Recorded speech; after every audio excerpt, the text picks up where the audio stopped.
At DUI checkpoints across the state, police are seeing an increase in the number of drivers getting behind the wheel stoned.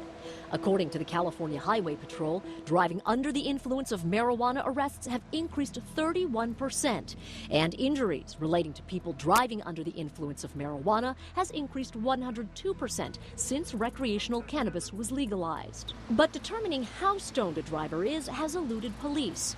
If they suspect someone is drunk, police can use a breathalyzer, but no such device has proven itself useful for cannabis consumption. When you can find THC in breath, and that requires some extraordinarily sensitive tools, but when you can find it, then you know that the person used very, very recently.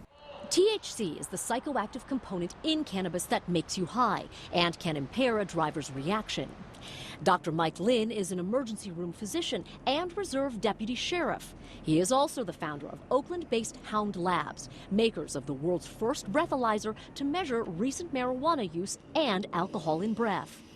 Hound Labs worked with UCSF on this study published last month. It concluded that THC can be found in breath. We found THC in all 20 test subjects, and what was really interesting is that the THC peaked at about 15 minutes, and then it went out of the breath within 2 to 3 hours. Dr. Lynn says now that cannabis is legal in California, tests that check for it in things such as hair are less useful for law enforcement. Instead, police are more concerned if you're high at the time of arrest, not so much your marijuana use in the past 3 months.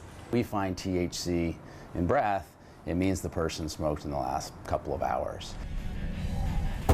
Hound Lab's own road tests show that the first 2 to 3 hours is the period when a driver is at greatest risk for being impaired. Dr. Lynn says this new data could help clear people who are suspected of being high but not. And the good thing is that if it's not in your breath, then you're very unlikely to have used recently. Hound Labs recently secured $30 million in funding to accelerate manufacturing and will begin rolling out their breath tests to several law enforcement agencies around the state by the end of the year. Dion Lim, ABC 7 News.